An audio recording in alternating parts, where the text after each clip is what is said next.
Bug ng North Korea ang ilang bahagi ng dalawang pangunahing kalsada na nagdudugtong sa timog na bahagi ng peninsula. Sinabi ng mga otoridad ng South Korea na ginawa ito ng North Korea kasunod ng babala ng Pyongyang na magsasagawa sila ng hakbang upang putulin na ang kanilang teritoryo mula sa South. Ayon sa Joint Chiefs of Staff o JCS ng Seoul, sinira sa pamamagitan ng pampasabog ang ilang bahagi ng Gyeonggi Line sa West Coast at Donghae Line sa East Coast, dalawang major road at railway na nagdudugtong sa North at South. Subalit walang idinulot na pagbabago ang pagsira dahil ang dalawang Koreas ay nananatiling hati at ilang taon nang hindi na ginagamit ang mga nasabing mga kalsada. Ngunit ang simbolismo nito ay sa gitna ng tumitinding tensyon sa pagitan ng dalawang lider ng Korea. Ayon sa JCS, bilang tugon sa nasabing pagpapasabog, nagpaputok ng mga baril ang Korean military sa loob ng lugar ng South Korea sa military demarcation line at patuloy na sinusubaybayan ang pagkilos ng militar ng North Korea.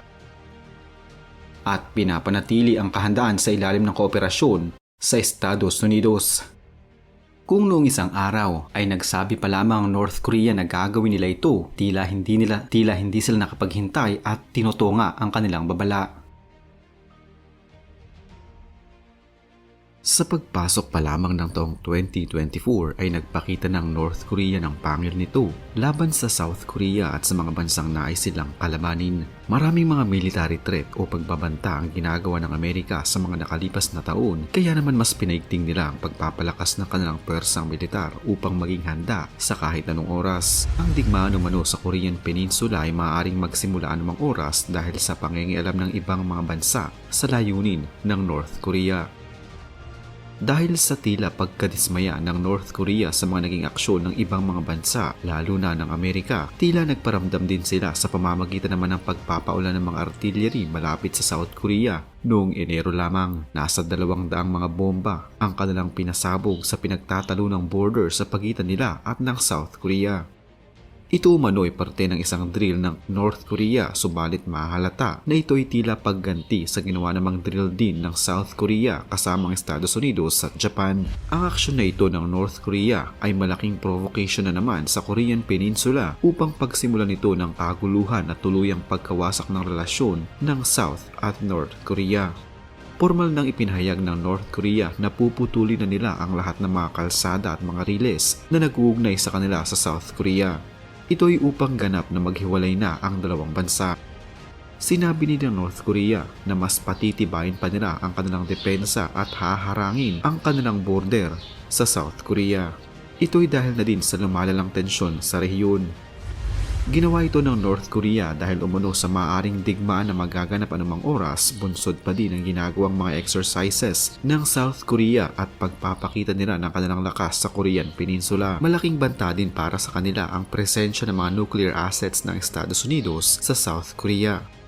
Ayon mismo kay North Korean leader Kim Jong-un noong taong 2023 na wala na siyang kaplano-planong pag-isahin pa ang North at South Korea. Wala na umano ito sa kanyang hinagap. Pinapalis din niya ang lahat ng klase ng pahayag sa internet man o sa mga pahayagan tungkol sa unity o muling pagkakaisa ng North at South Korea dahil kahit umano sa kanyang panaginip ay hinding-hindi na ito mangyayari.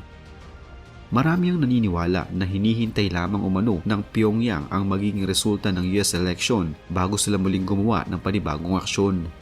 Pero bukod dito, tila nagpakita na din ng suporta ang North Korea sa Russia dahil sa pagpapadala nila ng kanilang mga sundalo bilang magiging katulong ng mga Russian soldiers ni Vladimir Putin.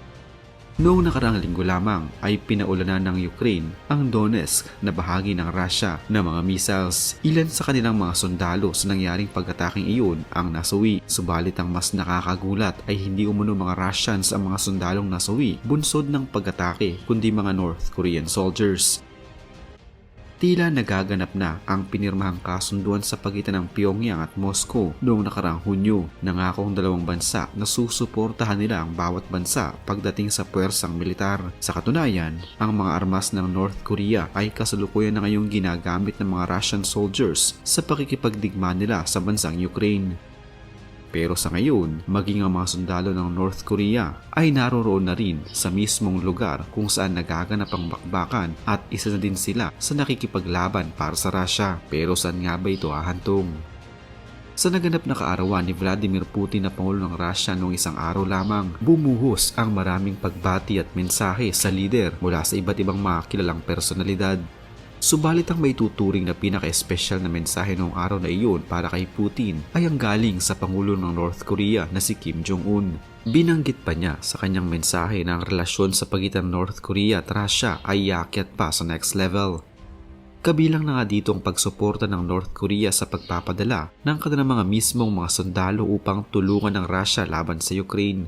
Ayon mismo sa South Korea, nagpadala nga talaga ang North Korea ng kanilang mga sundalo sa Ukraine upang maging katulong ng mga sundalo ng Russia laban sa puwersa ng Ukraine, mula ito mismo sa Defense Minister ng Seoul sa South Korea.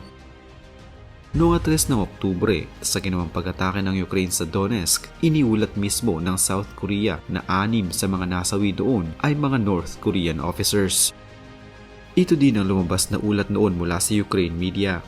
Dahil dito, tila totoo na nga ang sinabi ng dalawang bansa na ang kanilang relasyon ay mas umakyat pa sa mas mataas na level.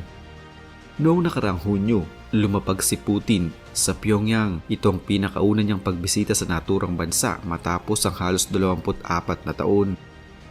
Talaga namang higit pa sa isang celebrity ang ginawang pagsalubong sa kanya doon.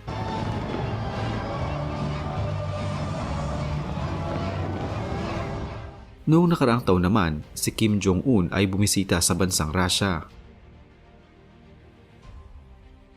Ang pagpapalakas ng alyansa ng mga bansang ito ay malaki pa rin ang kaugnayan sa nagaganap ngayong bakbakan sa pagitan ng Russia at ng Ukraine. Nawala kasi ng suporta si Putin mula sa mga bansang nasa West at kailangan niya ng mga bagong bansa na susuporta sa kanya. At ang North Korea ang kanilang nakikitang pinakamahusay na maaari nilang maging bagong kakampi laban